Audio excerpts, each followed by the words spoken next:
नमस्कार, बहुत स्वागत है आप सभी का। मैं हूं आपके साथ मनु तिवतिया और वक्त हो गया है दिन दहाड़े का। देश के नेताओं को नागपुर से संघ प्रमुख ने नसीहत दी है, जिसको लेकर अब सियासी घमासान शुरू हो गया है। और आज का मुद्दा भी यही है, भागवत का प्लान 75।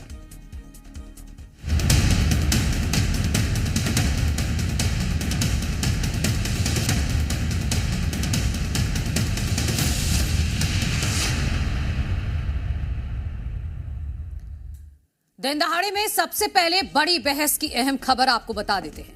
आरएसएस प्रमुख मोहन भागवत ने नागपुर में एक कार्यक्रम में शिरकत की और यहां भागवत ने नेताओं को प्लान 75 पर यानी 75 पर विचार करने की नसीहत दी। आरएसएस प्रमुख मोहन भागवत ने नेताओं की उम्र पर बड़ा बयान दिया। उन्होंने ये कहा है कि नेताओं को 75 साल की उम्र में रिटायर हो जाना चाहिए। जब आपको कोई 75 साल का होने पर बधाई देता है तो इसका मतलब है कि आपको रुक जाना चाहिए। सबसे बड़ा सवाल यही है कि भागवत का 75 साल वाला फॉर्मूला आखिर क्यों कांग्रेस का सियासी हमला? क्या मोहन भागवत की सलाह मानेंगे नेता?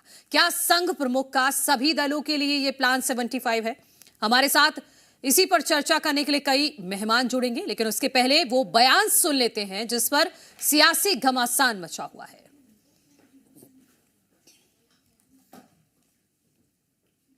आज अपने मोरोपंत जी के 75 वर्ष पूरे हुए, इसके लिए उनको शाल 15 ली। 75 वर्ष का आपने किया, लेकिन मैं इसका अर्थ जानता हूँ। 75 वर्ष की शाल जब उड़ी जाती है तब तो उसका अर्थ ये होता है कि अब आपकी आयु हो गई, अब जरा बाजू हमको करने दो। आज अपने मोरोपंत जी के 75 वर्ष पूरे हुए, इसके लिए उनको शाल। मेरी मुश्किल ये है कि मैं खड़ा होता तो लोग हंसने लगते। मैंने हंसने लायक कुछ बोला नहीं तो भी मेरे बोलने पर हंसते हैं, क्योंकि मुझे लगता है लोग मुझे गंभीरता से नहीं ले रहे। पुढे ते असं म्हणाले, त्यांचे शब्द आहेत और म्हणून उच्चारतो मैं जब मर जाऊंगा तब भी पहले लोग पत्थर मार के देखेंगे कि सचमुच मर गया। मग ते असं म्हणाले, 75 वर्ष का आपने किया, लेकिन मैं इसका अर्थ जानता हूं। 75 वर्ष की शाल जब उड़ी जाती है तब तो उसका अर्थ ये होता है कि अब आपकी आयु हो गई, अब जरा बाजू हमको करने दो। अगर ये उन्होंने कहा है तो उनसे पहले नरेंद्र मोदी जी ने कहा था। मोदी जी ने कहा था 75 साल के बाद रिटायरमेंट ले लेना चाहिए। उन्होंने इसी नियम से आडवाणी जैसे पितृपुरुष भारतीय जनता पार्टी के, जिन्होंने स्थापना की इस व्यवस्था की, उनको घर कर दिया। तो जो जवान की कीमत तो होगी उनकी। तो मोहन भागवत जी ने कहा तो नरेंद्र मोदी जी को ही कहा होगा, और मैं समझता हूँ उनने कहा तो मोदी जी मानेंगे भी सही, ऐसा मेरी भावना है। और बाकी समय बताए। और भागवत के प्लान 75 पर चर्चा करने के लिए मेहमान हमारे साथ जुड़ गए हैं। भारतीय जनता पार्टी की तरफ से हमारे साथ प्रेम व्यास जी हैं और कांग्रेस पार्टी की तरफ से हमारे साथ राम पांडे जी हैं। सत्य प्रकाश जी हमारे साथ हैं, वरिष्ठ पत्रकार। आप सभी का बहुत बहुत स्वागत है। मैं राम पांडे जी आपसे ही शुरुआत करती हूं। क्या कांग्रेस पार्टी ये सलाह मानेगी जो मोहन भागवत की तरफ से दी गई है कि 75 पर एक तरह से रिटायरमेंट ले लेना चाहिए राजनीति से? ये कांग्रेस पार्टी को सलाह नहीं है, ये आरएसएस और बीजेपी एक दूसरे को सलाह दे रहे हैं। और कांग्रेस पार्टी तो ये मानती है कि बुजुर्गों का भी सम्मान होना चाहिए, और बुजुर्ग जब तक उनका दिल, दिमाग और उनका शरीर काम कर रहा है तब तक उनको काम करना चाहिए। जब तक उनकी इच्छा है तब तक उनको काम करना चाहिए। रिटायरमेंट की मेरे और कांग्रेस पार्टी के हिसाब से कोई उम्र नहीं होती है। लेकिन भारतीय जनता पार्टी के नेता और आरएसएस के नेता इस ज्ञान को 2014 से एक दूसरे के लिए लगातार बांट रहे हैं। तो जब हम ज्ञान बांटते हैं, किसी को ज्ञान देते हैं, तो उस ज्ञान का हमें स्वतः पालन करना चाहिए। इस ज्ञान को बांटने का सबसे पहले काम नरेंद्र मोदी जी ने किया था कि 75 के उम्र पार के नेताओं को रिटायर होना चाहिए, और उन्होंने रिटायर कर दिया। उन्होंने सबसे पहले अपने गुरु, जिन्होंने लाल कृष्ण आडवाणी जी, जिन्होंने नरेंद्र मोदी जी को मुख्यमंत्री बनाया और मुख्यमंत्री से जब वो हट रहे थे तो बचाया भी, तो नरेंद्र मोदी जी ने सबसे पहले स्वीकार किया 75 के ऊपर लाल कृष्ण आडवाणी जी का, मुरली मनोहर जी जोशी जी का, सुब्रमण्यम स्वामी जी का। ऐसे कई नेता हैं जिन्होंने 75 का बहाना बनाकर और नरेंद्र मोदी जी और अमित शाह जी ने बाहर कर दिया। और ये इसमें एक आरएसएस और बीजेपी बीजेपी के बीच की तकरार भी नजर आ रही है, क्योंकि जो बीजेपी के अध्यक्ष है नड्डा जी, उन्होंने कुछ दिन पहले कहा था कि हमें आरएसएस की जरूरत नहीं है। तो ये आरएसएस का पलटवार है कि हमें अब मोदी जी की जरूरत नहीं है और आरएसएस मोदी को एक दूसरे की जरूरत नहीं है। इसी साल सितंबर में मोहन भागवत जी और नरेंद्र मोदी जी दोनों 75 साल के हो रहे हैं। तो क्या मोहन भागवत जी अपना पद छोड़ेंगे, क्या नरेंद्र मोदी जी अपना पद छोड़ेंगे, क्या दोनों पद छोड़ेंगे, क्या या नूरा किस्ती करेंगे, या जनता को ये लोग ठीक है डॉक्टर राम पांडे जी, गिरगिट की मतलब तरह रंग कांग्रेस तो ये बदलेंगे? सलाह मानने वाली नहीं है, ठीक है आपने कहा है, लेकिन डॉक्टर प्रेम व्यास जी जो राम पांडे जी कह रहे हैं उसको लेकर तो आप जवाब दीजिएगा ही। वो तो उन्होंने जो बिटवीन द लाइंस भी पढ़ा है कि ये तकरार है और इसीलिए इस तरह की बात कही गई है मोहन भागवत की तरफ से। आपका क्या पक्ष है? मानो जी प्लीज आवाज ठीक करा लीजिए, पूरी आवाज डिस्टर्ब आ रही है। ठीक है, मैं ठीक करा लेती हूँ, उसके बाद मैं आपके पास आती हूँ। Doctor Prem Vyas ji, PCR please doctor Prem Vyas ji की आवाज ठीक कर दीजिए। सत्यप्रकाश जी मैं आपके पास आती हूँ, मैं आवाज ठीक करवा के आपके पास लौटी हूँ। सत्यप्रकाश जी, कोई नियम है, कोई उम्र है कि आपको राजनीति से रिटायर होना होगा जब क्योंकि राजनीति में आने की उम्र तो मैंने पढ़ी है, लेकिन राजनीति से रिटायर होने की कोई उम्र ना संविधान में है और ना ही भारतीय जनता पार्टी का जो अपना संविधान है ना उसमें है। देखिए मनु जी, हम राष्ट्रीय स्वयंसेवक संघ की बात करते हैं तो ये वो वैचारिक संगठन है जिसने भारतीय जनता पार्टी को बिहाइंड द कर्टेन्स रहते हुए इस मुकाम पर लाया है। यानी कि आप इस जो उनका बयान है उसका संदर्भ देखिए, वो बहुत महत्वपूर्ण है। उन्होंने ये बात मोरोपंत पिंगले जी के ऊपर लिखी गई पुस्तक the architect of Hindu resurgence के ऊपर कहा। उनके बारे में उन्होंने बोलते हुए कहा, देखिए इसका प्रमाण भी उन्होंने दिया है कि जब वो 75 साल के हुए, लोग उनको पिस करने गए तो उन्होंने इस बारे में कहा था कि अब आप आए हैं तो मैं समझ रहा हूं कि मुझे क्या करना चाहिए। एक चीज उन्होंने एक महत्वपूर्ण की। दूसरी उन्होंने एक चीज और भी कही कि उनकी बात में कितना सत्य था कि आज इमरजेंसी के बाद जो इलेक्शंस हुए, जनरल इलेक्शंस, उन्होंने कहा अगर सभी पार्टी एक साथ चुनाव यानी अपोजिशन पार्टी लड़ती हैं तो हम 276 का आंकड़ा छू सकते हैं। और वो भी सत्य हुआ कि अपोजिशन पार्टी 276 ही सीट लेकर आई। देखिए इसका मैं क्यों बोल रहा हूं ये कि उनकी दोनों ही बातें, यानी ये बात उनकी सत्य निकली, यानी कि जो आरएसएस के विचारक होते हैं वो राष्ट्र की परिस्थिति और जिस पार्टी को वो सपोर्ट करते हैं उसकी स्थिति को देखकर ही बोलते हैं। हालांकि ये चीज जरूर है कि अपोजिशन पार्टीज ने, कांग्रेस ने स्पेशली, मोहन भागवत जी वो भी 75 के सितंबर में हो रहे हैं 11 को, और नरेंद्र मोदी जी भी 17 सितंबर को 75 साल के हो रहे हैं।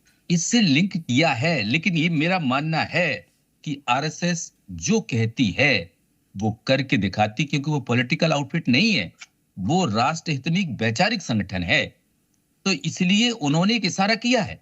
हो सकता है वो खुद भी क्विट कर जाए, कोई बड़ी बात नहीं, और ऐसा भी चल भी रहा है कि वो 75 के बाद खुद क्विट कर रहा है। क्योंकि मोहन भागवत जी जब से संघ प्रमुख बने हैं उनका एक एक स्टेटमेंट ऐसा नहीं है जो राष्ट्र को ताकत ना दे, यानी राष्ट्र को समृद्ध बनाने, सांस्कृतिक रूप से या एकजुट करने में उनकी बड़ी महत्वपूर्ण भूमिका रही है। कंट्रोवर्शियल बयान से वो हमेशा बचे हैं।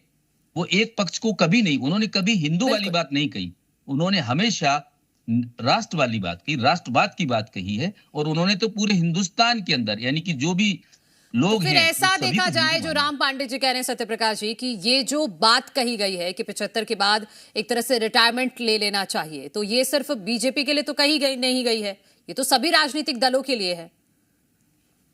देखिए उन्होंने ये इन जनरल कहा है, तो ये जो माने वो अच्छी बात है, जो ना माने वो उसके ऊपर डिपेंड करेगा। लेकिन ये तय है कि 75 साल के बाद अगर हम लगातार बढ़ते रहेंगे तो नई जनरेशन को कैसे मौका मिलेगा। बहुत अच्छा एग्जांपल देखिए, एक बहुत बड़ा एग्जांपल मैं दे रहा हूं कि भारतीय जनता पार्टी ने कुछ राज्यों में मुख्यमंत्री बनाए हैं। आप देखिए कि जो सीनियर लाइन है उसको हटाकर नए लोगों को मौका दिया है, चाहे वो राजस्थान हो, मध्य प्रदेश हो या फिर दिल्ली हो, ऐसे और भी राज्य हैं। तो आप ये देख सकते हैं कि भारतीय जनता पार्टी कुछ उस लाइन पर चलकर डिसीजन ले पाती है। हाँ। अब आगे का राजनीतिक परिदृश्य क्या होगा, लेकिन उन्होंने एक व्यवस्था के ऊपर जो बात कही है वो व्यवस्था की बात को मैं सहमत हूं। डॉक्टर प्रेम व्यास जी, अब ठीक है जो टेक्निकल इशू था?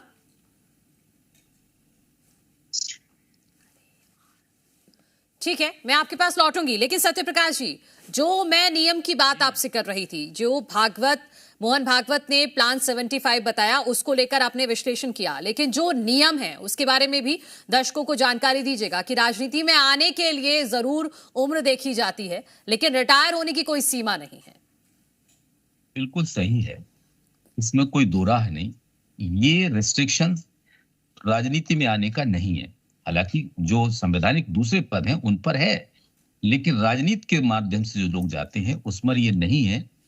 अब इसमें एक चीज जरूर है कि अगर कोई व्यक्ति किसी पॉलिटिकल पार्टी के लिए बनाए रखना उसके भविष्य के लिए जरूरी हो, तो पार्टीज क्या करती हैं, अपने हिसाब से डिसीजन लेकर उनको कंटिन्यू रखती हैं।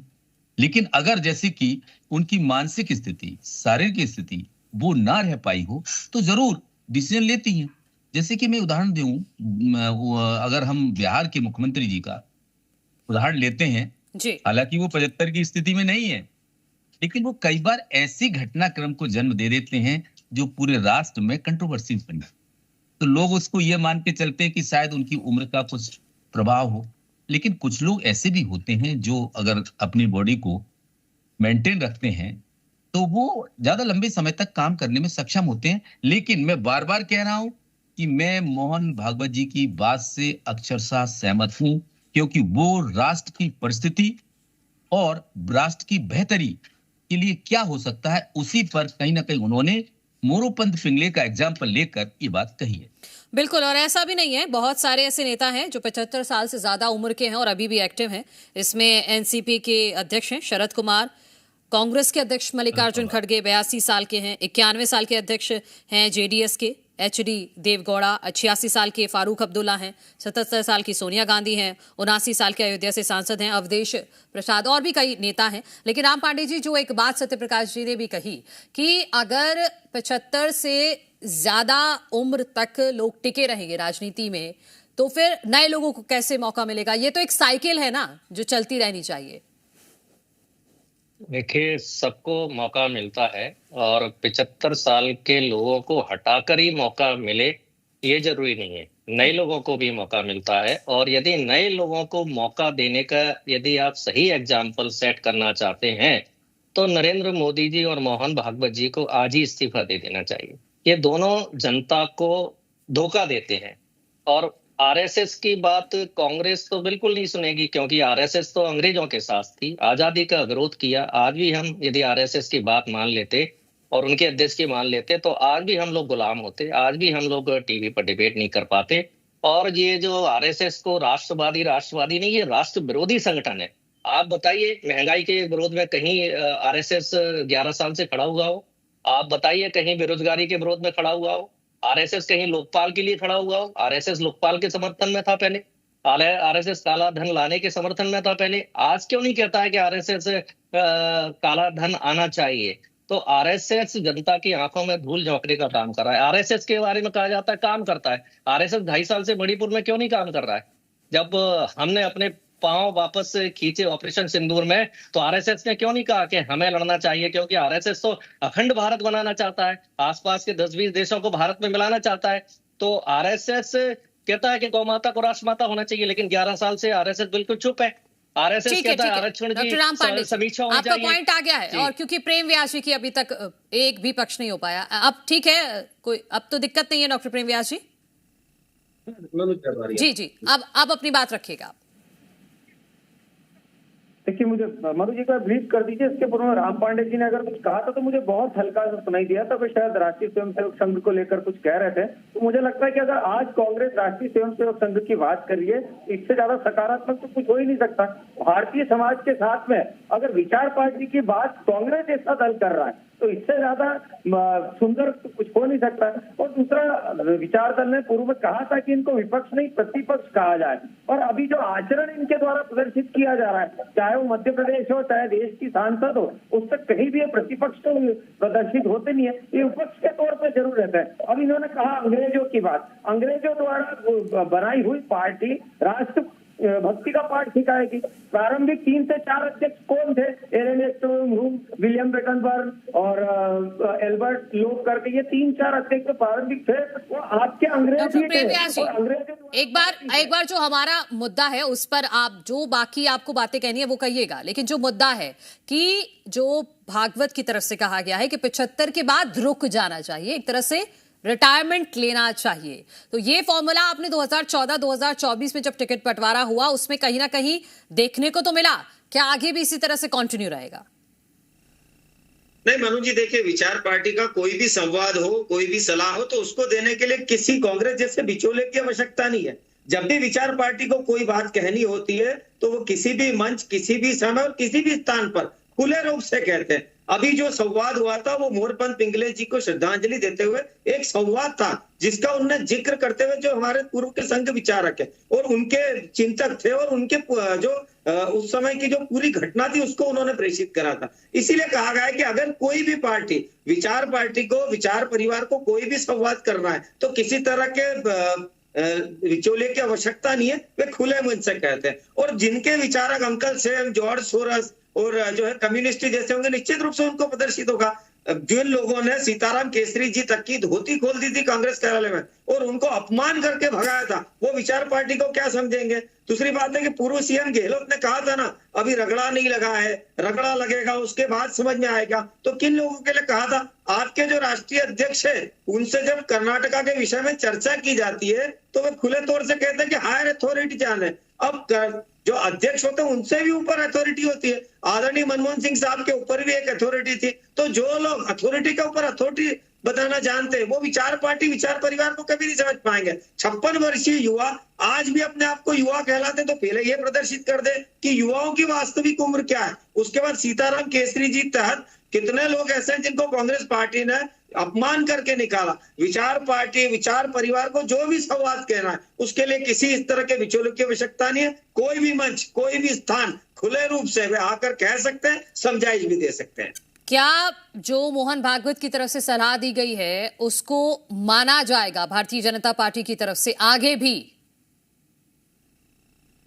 नहीं मनु जी, वो किसी भी तरह का राजनीतिक संदेश नहीं था, ना राजनीतिक मंच से उन्होंने कहा था, ना भारतीय जनता पार्टी का नाम लेकर कहा। तो निश्चित रूप से जब भी किसी तरह का बात को विचार पार्टी अवगत करती है तो भारतीय जनता पार्टी उसको ग्रहित करती है और उसके विषय में चर्चा होती। लेकिन जो संवाद था, मैं पुनः कह रहा हूँ, वो किसी राजनीतिक संदेश या राजनीतिक मंच से नहीं था। वो मोहरपंत जी पिंगले के लिए जो 75 वर्ष की आयु में उनका अस्वस्थता के कारण नागपुर जाके निवास करने लगे। सत्यप्रकाश जी, तो क्या इसको देखा जाए कि ये किसी तरह से कोई संदेश नहीं था किसी के लिए, ये सिर्फ एक जनरल स्टेटमेंट था?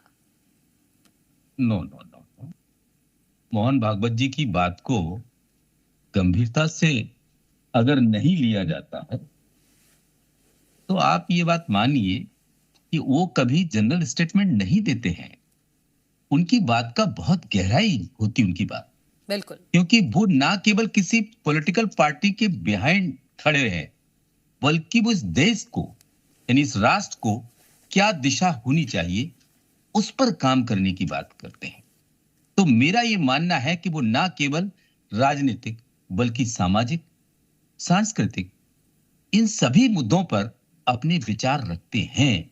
अब विचार को अडॉप्ट जो करे वो करे, ना करे ना करिए, उसके ऊपर डिपेंड करता है कि वो क्या लाइन चुनता है। लेकिन मैं बार बार कह रहा हूं कि उन्होंने जब 276 का जिक्र किया कि 276 सीट आएंगी, जिनका पिंगले जी की जो चर्चा हो रही है, तो पिंगले जी ने जो कहा, उन्होंने 75 साल की आयु का भी कहा था कि मुझे समझ जाना चाहिए कि अब मेरा स्थान कहां है। तो दोनों बातें उन्होंने ये प्रमाण करके कही कि 75 साल के बाद राजनीतिक जीवन में, विशेषकर कहा है उन्होंने, स्पष्ट बोला है कि हमें किसी दूसरे को स्पेस देना ही चाहिए।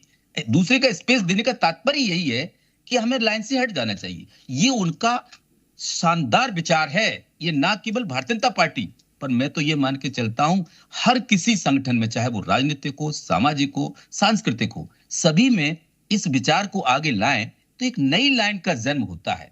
और जब नई लाइन आती है तो नए विचार, नया उत्साह हर संगठन में आता है और उसकी एफिशिएंसी भी बढ़ती है। हालांकि कई बार ये माना गया है कि जो सीनियर लीडर्स हैं उनको पीछे रखना चाहिए, क्योंकि जब उनका मार्गदर्शन मिलता है तो चीजें बेहतर होती हैं। मैं बार बार कह रहा हूं, कुछ राजनीतिक इसी दलों पॉइंट का पे मैं चाहूंगी कि और थोड़ा सा आप समझाइएगा सत्य प्रकाश जी, क्योंकि राजनीति के बारे में कहा जाता है कि जितनी उम्र बढ़ती रहती है उतने ही आप ज्यादा परिपक्व होते रहते हैं देखिए, राजनीति एक में। बहुत महत्वपूर्ण, बिल्कुल बहुत महत्वपूर्ण, अच्छा सवाल किया आपने। देखिए, जो मानव है उसका माइंड और शरीर दो चीजें होती हैं। शरीर का डिके उम्र के साथ होता है, पर दिमाग का नहीं। दिमाग से तात्पर्य मेरा माइंड, यानी कि वो सॉफ्टवेयर है, हार्डवेयर का तो हो सकता है बॉडी का। तो उसको जो शारीरिक क्षमता होती है किसी राजनीतिक दल के लिए, वो कहीं ना कहीं कम होती है, वो प्रभाव डालती है, इसलिए वो हिंड्रेंस क्रिएट करती है आगे बढ़ने के लिए। लेकिन वैचारिकता आगे बढ़ती है अगर उनके विचारों को लेकर हम लीडिंग पोजीशन में किसी अन्य व्यक्ति को लाते हैं, तो उससे दो मैसेज जाते हैं कि संगठन नए लोगों को स्पेस दे रहा है, पहली चीज। दूसरी चीज, जो वैचारिक लोग हैं उनके विचार से आगे बढ़ा। जैसे उन्होंने मोरोपंत पिंगले जी का उदाहरण दिया, तो क्या वो इस दुनिया में है? नहीं है, लेकिन उनके विचार को उन्होंने जिंदा किया है। तो विचार कभी नहीं मरता है, चाहे वो पार्टी से या किसी संगठन से रिटायर्ड व्यक्ति हो जाए, पर विचार थोड़ा मरता है। आज जो विचार अटल जी दे गए हैं, जो वो चल रहा है, मोहन जी जो दे रहे हैं वो विचार चल रहा है। यानी भाजपा को जिसने गढ़ा है, मैं भाजपा अकेले की बात कर रहा हूं, चाहे वो श्यामा प्रसाद मुखर्जी हो, पंडित दीनदयाल उपाध्याय हो, क्या इनके विचारों से पार्टी भटकी है? नहीं भटकी, लेकिन लीडरशिप चेंज हुई है। तो मेरा ये मानना है कि फिजिकली और मेंटली दो चीजों को अगर हम डिस्क्राइब करते हैं एफिशिएंसी के मामले में, तो फिजिकली लोगों को आगे आने का मौका हर किसी राजनीतिक दल में मिलना ही चाहिए। लेकिन वो मजबूरियां हैं कि जिससे अगर वो चेहरा बना रहेगा तो राजनीतिक दल को फायदा बना रहेगा, अगर चेहरा पीछे हटता है तो उतना फायदा नहीं मिलेगा। ये रिस्क लेने में हर दल सक्षम नहीं होता है। डॉक्टर प्रेम व्यास जी, आपने कहा कि जो मोहन भागवत जी ने कहा उसका राजनीति से कोई लेना देना नहीं है, लेकिन जैसा सत्य प्रकाश जी भी कह रहे हैं, और ये प्रमाणित है कि अगर मोहन भागवत जी कुछ कह रहे हैं तो उसके क्या मायने हैं और क्या मैसेज है। देखिए मनु जी, आदरणीय सत्यप्रकाश जी ने कहा 276 सीटों को लेकर उन्होंने जिक्र करा था। तो 276 सीटों को लेकर जब जिक्र करा था तो खुली तौर पर बात हुई थी, कहा था कि सभी दलों को एक साथ आना है। उन्होंने संदेश दिया था और सीधे संवाद किया था। इसीलिए मैंने कहा कि यहाँ पर सीधा संवाद या सीधा संदेश की बात नहीं है, ना राजनीतिक मंच की बात है। जब राजनीतिक संदेश देना होगा तो उसके लिए उचित मंच भी होता है और उचित संवाद भी भारतीय जनता पार्टी और स्वयंसेवक संघ के मध्य में होता है। तो मुझे लगता है आज राजनीतिक जो उनके जो बयान थे उसका राजनीतिकरण करने की आवश्यकता नहीं है। जब भी संघ जैसा निर्देशित करता है और जिस तरह से भी संवाद होता है उसको ग्रहित भी करते हैं और आगे भी बढ़ाते हैं। मेरा कांग्रेस से इसीलिए सीधा सा प्रश्न था। ठीक है, ठीक है, सत्यप्रकाश जी कुछ कहना चाह रहे हैं, फिर मैं आती हूँ डॉक्टर राम पांडे जी। मैं ये कह रहा हूं, उन्होंने मोरोपंत जी की जो किताब है, मैंने कहा the architect of Hindu resurgence, उसके जो अनवील प्रोग्राम था उसके दौरान कहा है। उस चीज को इसलिए कोट किया है कि ये सत्य है, यानी कि उन्होंने जो कहा वो सब हुआ है, ये उन्होंने इसको कहा, स्पष्ट कहा है। तो इसलिए मैंने वो 276 उन्होंने कहा कि इमरजेंसी के दौरान के बाद जब उन्होंने कहा सभी अपोजिशन पार्टीज को एक होकर अगर आती हैं तो 276 को हम टच करेंगे, और वो हुआ। मेरा ये मानना है कि जो आरएसएस के विचारक होते हैं, ये सामाजिक परिस्थिति, राष्ट्र परिस्थिति को ध्यान में रखकर ही कुछ बोलते हैं। उनके बयानों को हल्का किसी भी व्यक्ति भारत के को या किसी भी दल को नहीं लेना चाहिए। ठीक है डॉक्टर प्रेमव्यास जी, मैं आपके पास आऊंगी जी। ठीक है डॉक्टर, लेकिन डॉक्टर राम पांडे जी, आपकी तो पार्टी मध्य प्रदेश में इस लीग पर काम कर रही है कि आप अब नए लोगों को मौका दे रहे हैं, एक यंग फेसेस को आगे रख रहे हैं। जी देखिए, राजनीति जो है वो सेवा का माध्यम है, पैसा कमाने का माध्यम नहीं है। और सेवा करने की कोई उम्र नहीं होती है। जो लोग पैसा कमाते हैं राजनीति के माध्यम से, वो गलत करते हैं। भारतीय जनता पार्टी के अलावा अन्य पार्टियों के पास उतना पैसा भी नहीं है कि वो अपने कार्यकर्ताओं को, नेताओं को सैलरी दे सकें। भारतीय जनता पार्टी एक ऐसी पार्टी है जो अपने कार्यकर्ताओं पर पैसा खर्च कर सकती है। यहाँ तक कि जो ट्रोल करना होता है किसी को, तो 2 रुपए प्रति लाइक और कमेंट का भी पैसा भारतीय जनता पार्टी में मिलता है। तो जब सेवा फ्री में हो रही है तो 75 साल का करे, 95 साल का करे, 5 साल का करे, 10 साल का करे, तो उस पर सवाल नहीं उठना चाहिए। ये कोई सरकारी नौकरी थोड़ी है, प्राइवेट नौकरी थोड़ी है कि वहां सैलरी मिल रही है। सैलरी नेतागिरी में किसको मिलती है? सांसद, विधायक, मंत्री।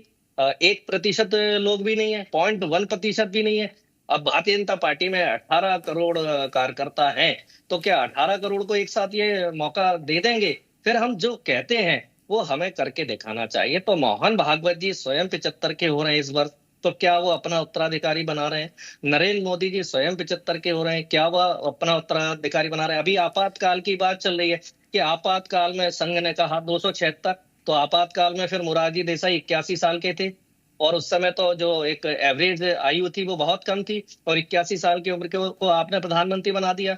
नरेंद्र मोदी जी ने एक तरफ तो आडवाणी जी को साइडलाइन कर दिया, और दूसरी तरफ ठीक है डॉक्टर राम पांडे जी, माफी के साथ आपको रोक रही हूँ, मेरे पास वक्त नहीं है। ठीक है, बहुत शुक्रिया आप सभी का इस चर्चा में शामिल होने के लिए। हालांकि ये चर्चा जो बार बार चल रही है कि ये चर्चा 2024 के चुनाव के दौरान भी चली थी, और उस दौरान अमित शाह ने साफ कर दिया था कि प्रधानमंत्री नरेंद्र मोदी के नेतृत्व में 2029 का भी चुनाव लड़ा जाएगा। आगे मोहन भागवत के इस बड़े बयान पर क्या प्रतिक्रियाएं रहेंगी, इस पर हमारी नजर रहेगी।